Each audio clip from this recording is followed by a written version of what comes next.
At first, going into that larger situation or putting ourselves out there where we don't feel like we fit yet, or applying for that job or trying for that thing, or really going all in on stuff, it might feel uncomfortable in the moment, but in the long run, it is going to increase our well-being. It is going to make us feel more confident in our skin. All right, do you know the name of the podcast is Confidently Uncomfortable? And I think I share a lot about getting uncomfortable in order to grow in your confidence, but I don't really know if I talk about the benefits of getting out of your comfort zone on a regular basis. Numerous studies have shown that it increases your creativity, it enhances problem-solving skills, it obviously increases your confidence, it improves your ability to adapt, it increases your motivation and feeling like you can get shit done, it expands your comfort zone, obviously, and just overall improves your mental and emotional well-being. And if you don't believe me, I'm going to give you a little bit of an example there, just personal story for you of when I was super uncomfortable and ended up growing in our confidence. And so I'm going to share a little story called the train story. Some of my friends know this story. It's a good example of probably one of the most uncomfortable scenarios I've been in. Not ever, but it's up there. So Tom and I wanted to go to Thailand for a honeymoon, so we went to Thailand for 4 weeks. And one of the ways that we traveled on our trip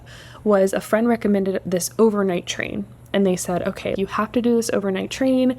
It's amazing. You are going to get to stay in this bed that they put up for you, and you get meals. You're saving on having to stay in a hotel, and you're not having to do it. I had just done a bus ride and I was so sick. I was so car sick. So, I thought, this sounds great. Let's do it. They were like, you get to see the countryside on the way. It's just beautiful. You're going to love it.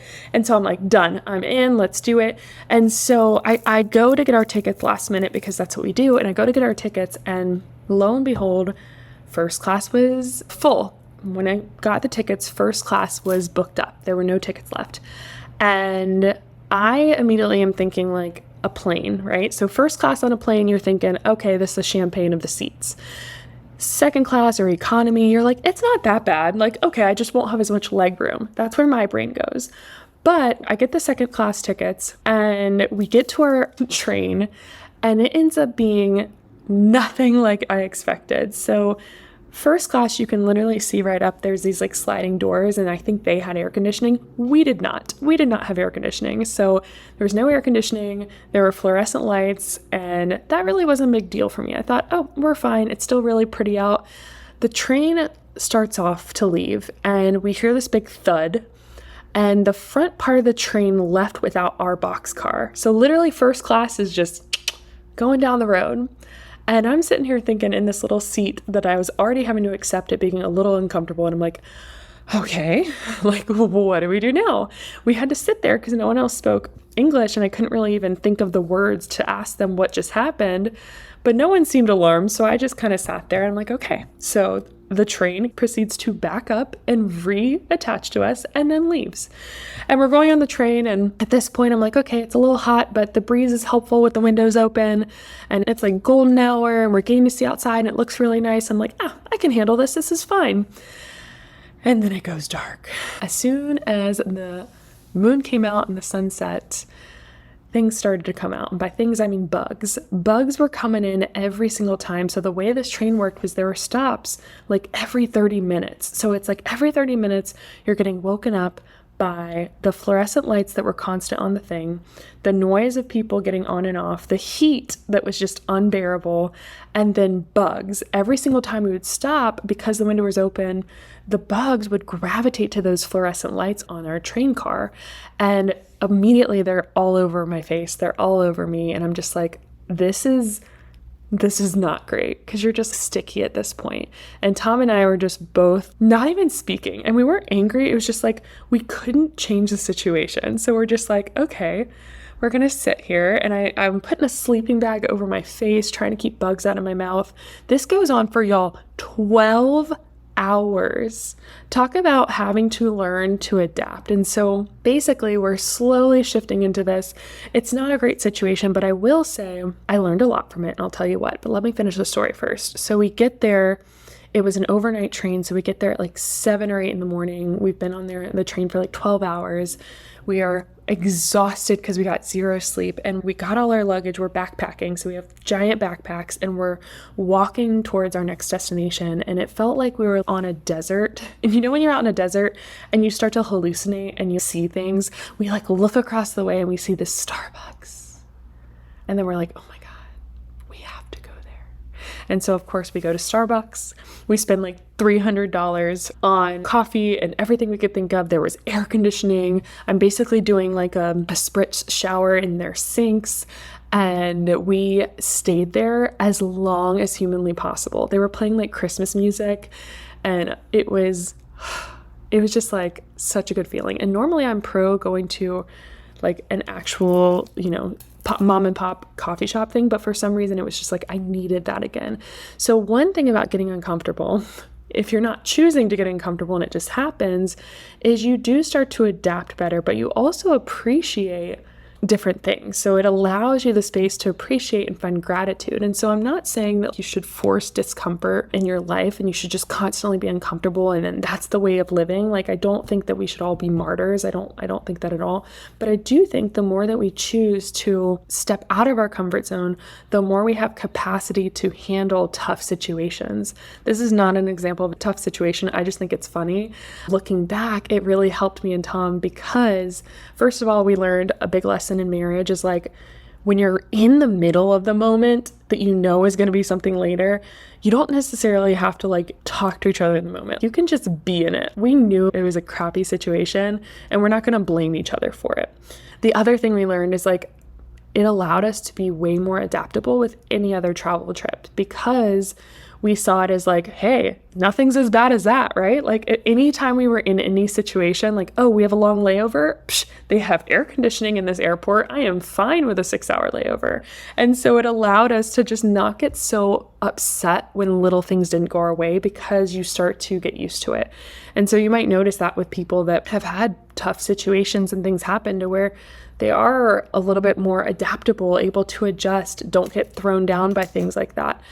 And I just think it's important because if you're not getting outside your comfort zone, let's come back to just voluntarily getting outside your comfort zone. So let's say it's to start speaking up for yourself. And it feels in the moment, it feels very difficult to speak up for yourself and stand in your ground with a boundary, with a family member or with a coworker. That can feel really difficult. It feels super uncomfortable in the moment. But in the long run, it is going to be so much better for you. And guess what happens when you stand up for yourself and you get uncomfortable and you step into that boundary? It makes it a little easier the next time you do it. You start to feel a little more confident in yourself, just your higher self-esteem, and you start to value yourself. So by intentionally getting out of your comfort zone, you were able to grow. And you can do that in so many different ways. And that is how we grow. The thing about staying where we're comfortable is there's no growth there. I'm not a planter. My little brother is a big farmer guy. So when it comes to repotting plants, at some point you have to, first of all, agitate the plants in order to help them. So that little bit of agitation can help, but also move them from a smaller pot into a bigger pot. And that is in order to help them grow. And they wouldn't grow to their full potential that would produce fruit if you kept them in that smaller pot. And the same thing goes for us. At first, going into that larger situation or putting ourselves out there where we don't feel like we fit yet, or applying for that job or trying for that thing, or really going all in on stuff, it might feel uncomfortable in the moment, but in the long run, it is going to increase our well-being. It is going to make us feel more confident in our skin. And that is why I created the Feel Good Naked Challenge, because I know that your full potential is on the other side of that discomfort. I know that you stepping into your confidence is going to take you getting a little uncomfortable in order to do so. And it's intentional that I'm having you do things that are a little bit uncomfortable for you, that maybe you wouldn't do on your own without a little bit of support or someone suggesting it for you.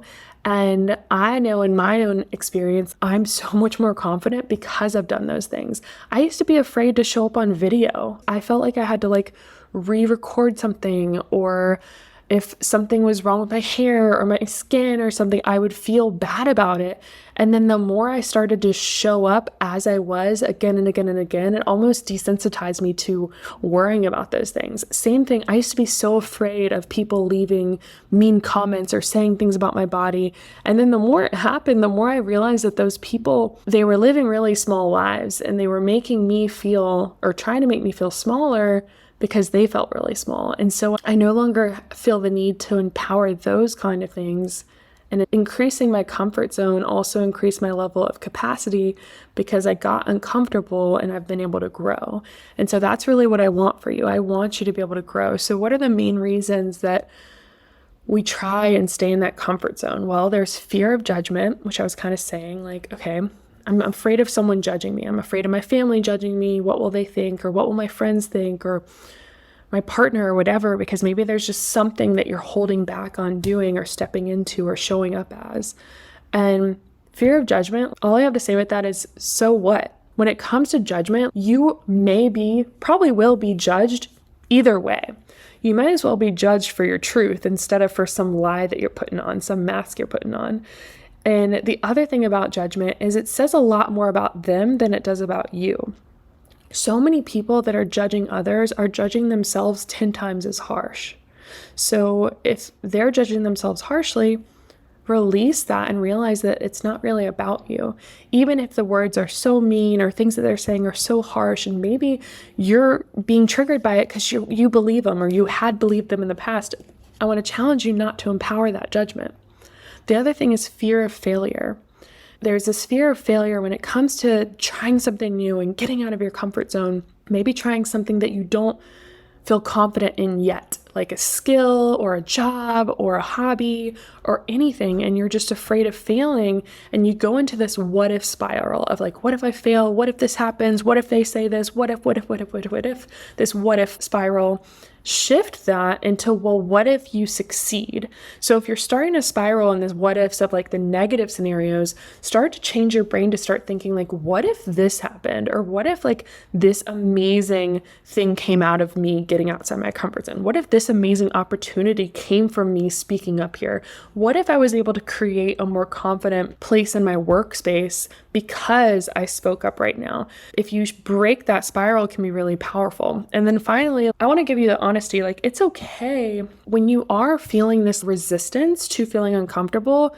It's very normal. It's human. As humans, we're created to be safe. Our body, our mind, everything wants to keep us safe. Think about it like when you touch a hot stove, we immediately knee-jerk reaction is to pull our hand away, right? So I'm not saying that you should put yourself in scenarios that are at the level of sticking your hand on a hot stove. What I'm saying is that you should help your body understand the difference between a real life or death situation that should create that fight or flight response versus just anxiety and overwhelm over something that could be really freaking awesome for you. There's a difference, but your body doesn't know the difference. And so we need to shift that anxiety towards excitement because they're the same reaction in our body. And we just need to help train it to what it is, what it truly is. Our minds are trying to keep us safe and they're trying to tell us to be safe. People around us, our family is trying to tell us that like, this is the safe route, this is the safe job, this is the safe decision. But the thing is, your safety net is an illusion. Let me say that again. Your safety net is an illusion. Life, we don't know what's going to happen in this life. We can't plan for every single scenario. I'm not saying you need to go burn all your money right now and stick your hand on all the stoves, or I don't know why I'm sticking with that metaphor, but yeah, you get the picture. I'm just saying that instead of doing everything that you do in your life out of fear, caution, and trying to stay safe, start to create your own little safety rules around how to get uncomfortable. So what I mean by that is like, you can still have things that are, okay, this is my safe space. This is, my boundary around this, but I want to try this. I want to put myself out there and do this. I want to get outside my comfort zone. You can do that in a safe place. You can do it in a safe space. That's why this challenge of having you really do it with yourself, like it's mainly meant for you.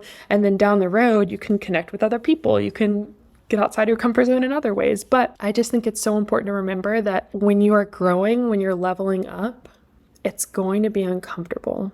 It doesn't mean you're doing it wrong. It doesn't mean you're failing, and it doesn't mean you should turn around. Quite the opposite. It means you need to step up to the level that you're meant to be. I hope that this was a little bit helpful for those people that are keeping themselves stuck out of fear and playing it safe when really you're meant to go big or go home. All right, if you have not signed up for my Feel Good Naked Challenge, go do it now.